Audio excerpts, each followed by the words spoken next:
Today we'll be trying out the Autel MK808s, and I'm going to go ahead and show you guys this on 3 different vehicles. We're going to see if it has any glitches, see how easy it is to update, and then I'll give this a random fix tool grade so you guys can decide for yourself. Stay tuned.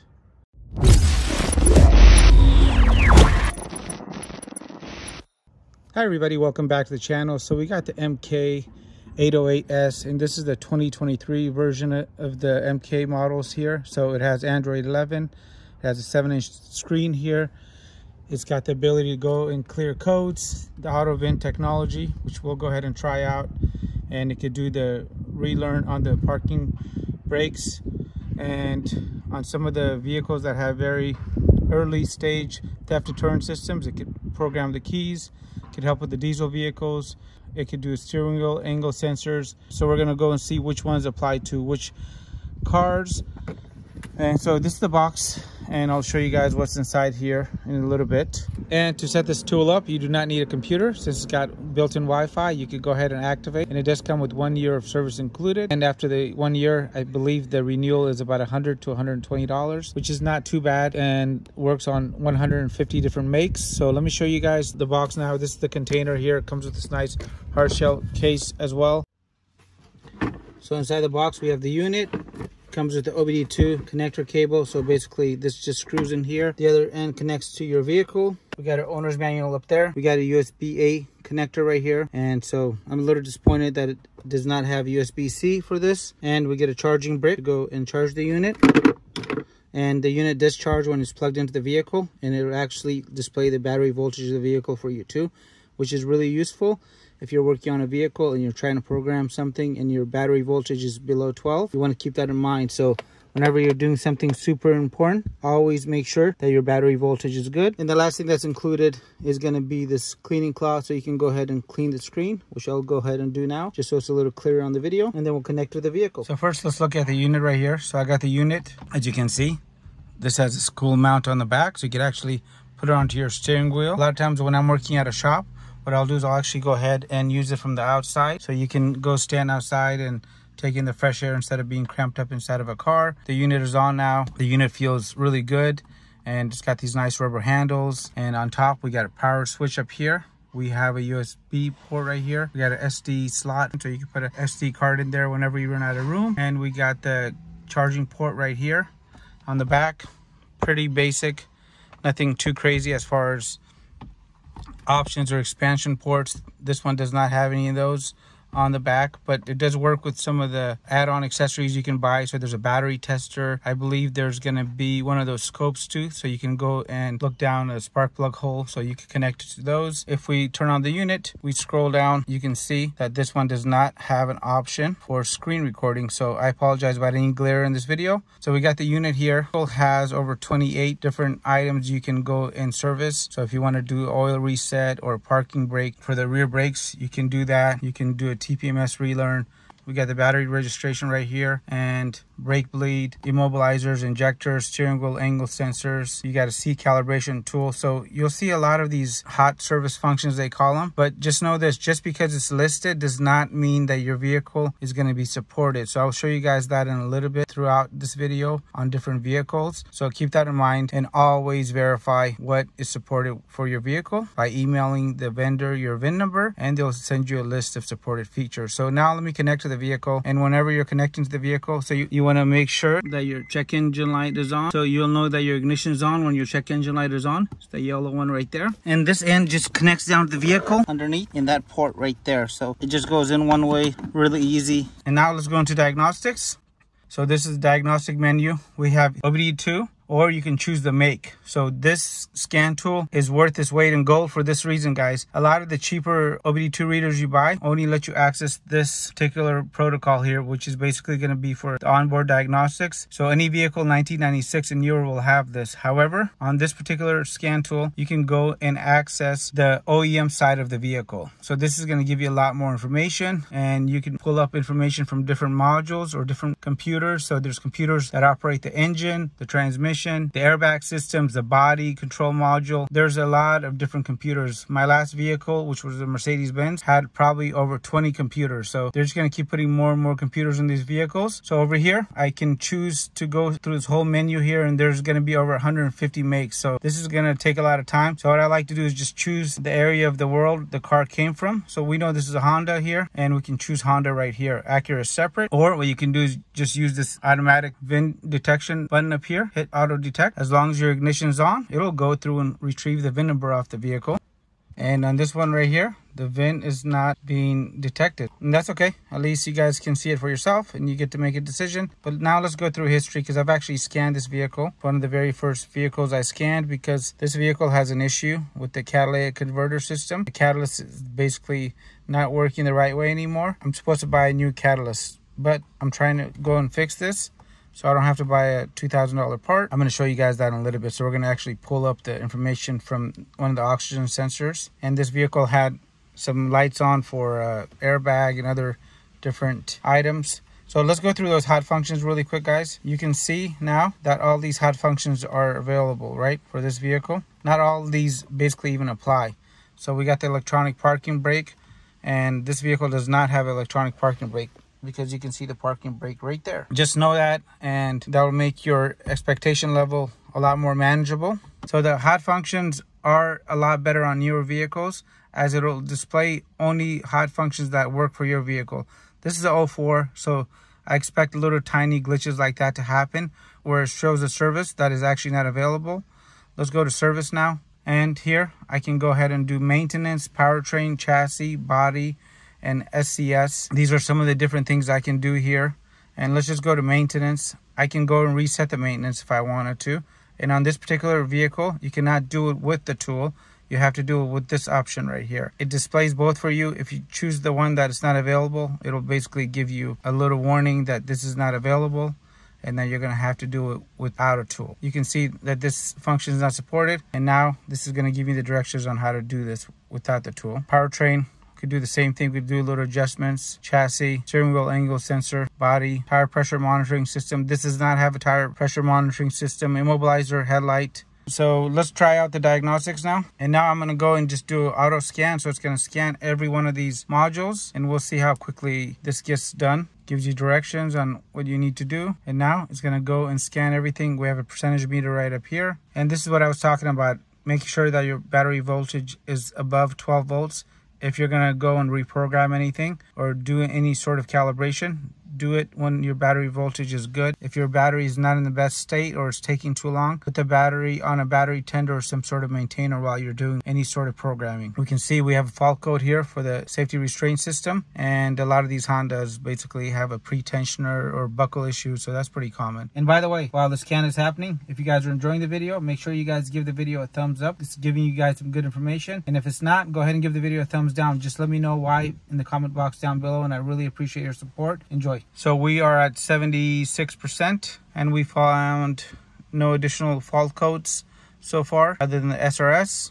Okay, so the scan is complete now, and we only found the fault code here for the SRS. Now I can go ahead and do a quick erase, which will basically erase everything. I don't want to do that, but I'll do it on some other vehicles for you guys, because I've gotten all the monitors except for the catalyst ready on this car. But I can go and do a report. I could type in the current mileage, so I can just type in some 2s.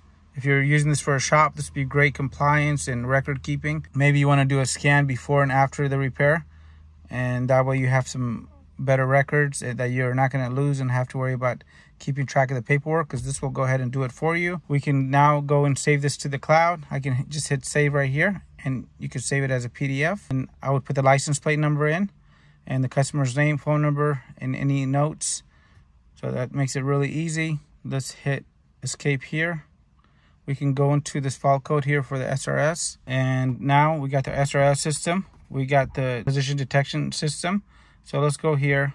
We can go ahead and read the code. Basically, there's something going on with the driver's side belt, the buckle. The switch is open. So when the computer goes and runs the test, it knows that there's an open circuit. So this is pretty cool. I can go ahead and reset this if I think this is an error or I had a really low battery.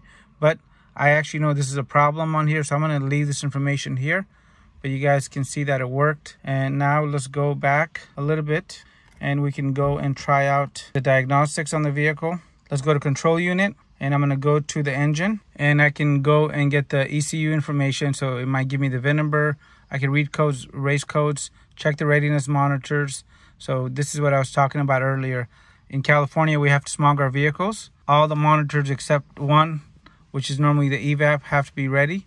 But we can see that the catalyst, well guys, hey, that's pretty good news. My catalyst just got ready. I am super excited as I'm going to go and smog this car. Nonetheless, I just saved myself quite a bit of money because of the road tests I did. So I'm kind of excited now. But let's go into the live data. I'll graph for you guys something so you guys can take a look at it. So let's get the engine speed, and then we'll get the air-fuel ratio. Let's go to the second oxygen sensor right here. O2 sensor 2 right here. We're going to hit merge. You can see that it's graphing everything.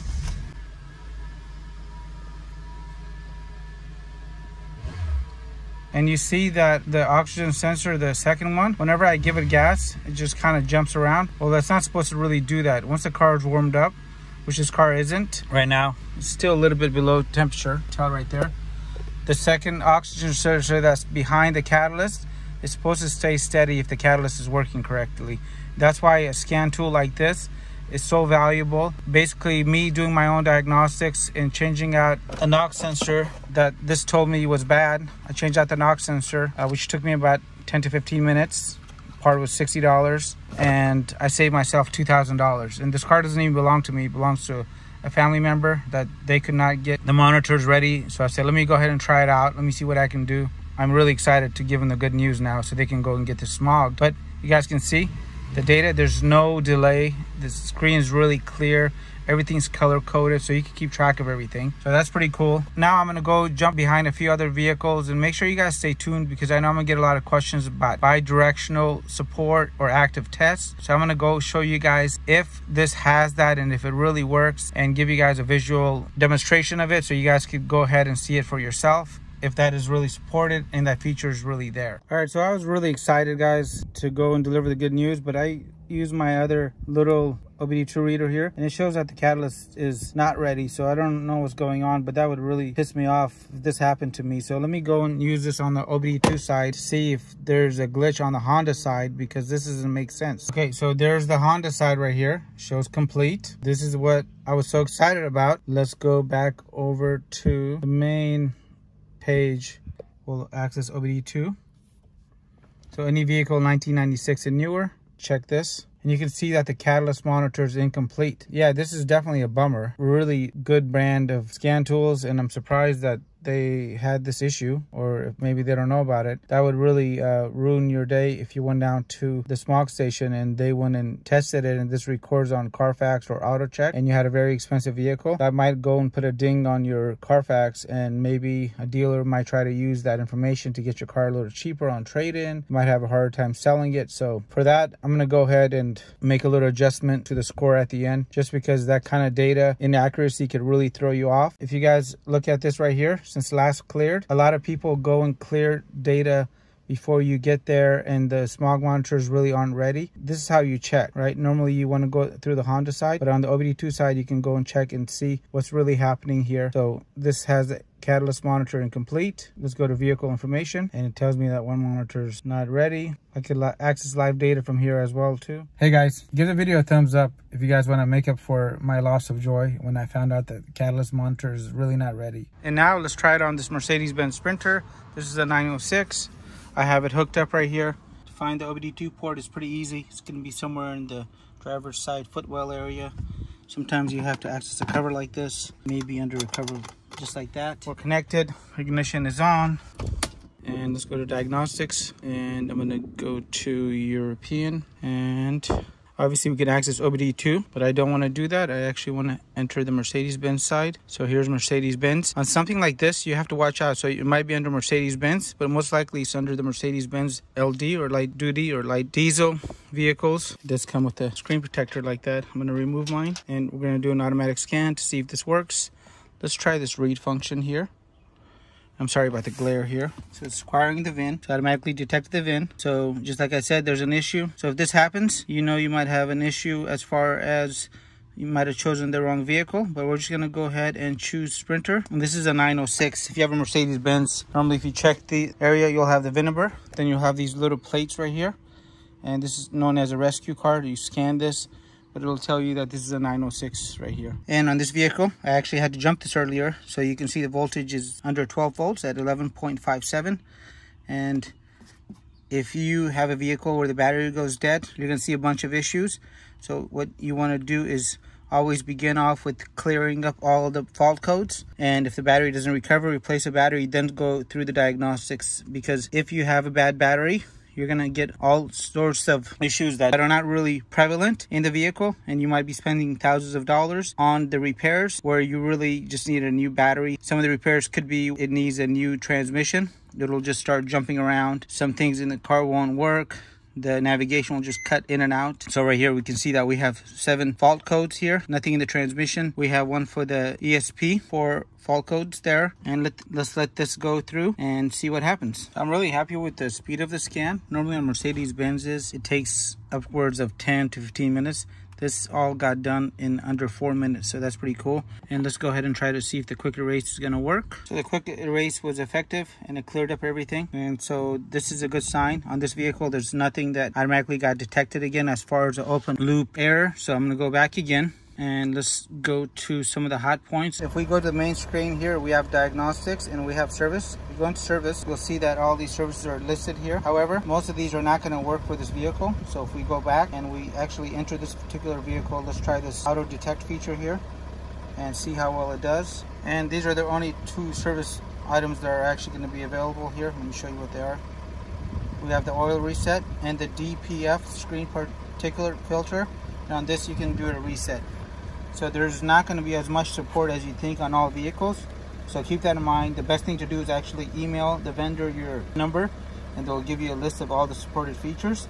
So that way you go ahead and get the most bang for your buck. Now let's go try out one more car and see how well this does there. Now I have a 2022 Ford Explorer XLT 4-wheel drive and the ignition's on, plugged into the OBD2 port, and let's try out some of the features here, see how well they do. Try this auto scan here. So I got the VIN number automatically, that was pretty good, and all the information here is listed. We're gonna hit yes. And on this vehicle, when you go to hot functions, you're gonna see that it only shows 4 functions available. So we got a throttle reset, oil reset, electronic parking brake, and we get an odometer correction. And let's see if we can go back, just do a quick scan to see if it runs into any glitches, how quick it is. Okay, so that was pretty quick. That was under 2 minutes, and the vehicle is brand new, only has 12,000 miles, but it does have a fault in the ABS, in the air conditioning system. We can go and get a report on there if we wanted to. You always want to save the report. Just for video purposes, I'm going to try the quick erase to see if it runs into any issues and if everything is successful. So that was super fast. It's done. And this was the Ford Explorer 2022 model. And now let's go ahead and jump behind my computer here so I can go ahead and give this a random fix tool grade so you can make a decision for yourself. And before we hop behind my computer,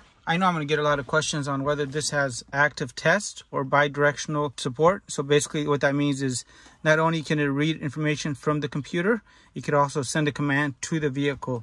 So sometimes you want to go ahead and test out the radiator fan to see if it's working. You want a valve to open or close without having to take it apart, so you can test it out really quick.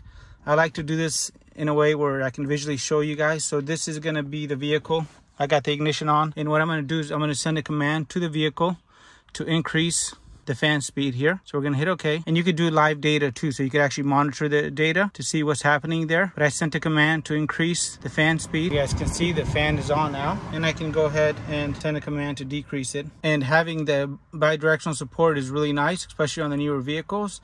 You can get away with testing the components without having to tear the vehicle apart. So that is definitely cool. Now is my favorite time in the video. This is where we're going to go ahead and give this a random fix tool grade so you can make a decision for yourself. So we got the unit here, and before I go and display the score for you on the screen, I do want to thank the vendor for sending me this. I've really enjoyed testing out the Autel units for the last 6-7 years, and these are the scan tools that I use at the shop. I didn't run the fancy $5,000 or $6,000 scan tool. I purchased these. And back then, a similar tool like this with less features was about $1,500 bucks. So this is currently under $500. And if I find special pricing, you guys will find links to that in the video box down below. And this unit is really good. I did want to show you guys that the Wi-Fi card on it is really good. So I'm connected to the house internet and I still have coverage. So I'm really satisfied with this. As you guys can see, this is online. And if you guys did want to renew, this is where you renew from, and it costs $125 to do an update. If an update is available, you just click it right there. As far as support, this unit actually offers really good support because it has this remote desktop, so you could actually get help from Autel. They're available 24/7, and they got a bunch of other cool tools back here. So make sure that you take that into account when you're looking at a scan tool, because sometimes you're going to run into issues that you do not understand and you're going to go and need help. Well, these guys got the professionals to help you with this remote desktop, and then you can go ahead and get that support that you want. Before I forget, in case you do not want to renew the service, you can still use the scan tool. You will just not get any more updates. You won't be able to use some of the active and bidirectional functions, and you do not need internet or Wi-Fi to go ahead and use the unit. You will need it to activate, so keep that in mind. And I'm going to display for you guys on the screen now the score, and this is going to get a 72 out of 100, which is actually a really good score considering the price point. Again, I've tested units that have been over $1,500 that did not go and get a score this high, so definitely a thumbs up from me. And with all that said, I did love the unit and I like a lot of things about it. I like the rugged feel, Android 11, the responsiveness of it. I love this little mounting option or leg, because what it allows you to go and mount to, like the steering wheel or the window area right here, you can mount it right here and work from the outside. Overall, great unit. I wish that in the future updates they make it where you can put this back in the hard shell case here without having to detach this. When I used my last Autel model for a long time, this area began having little issues.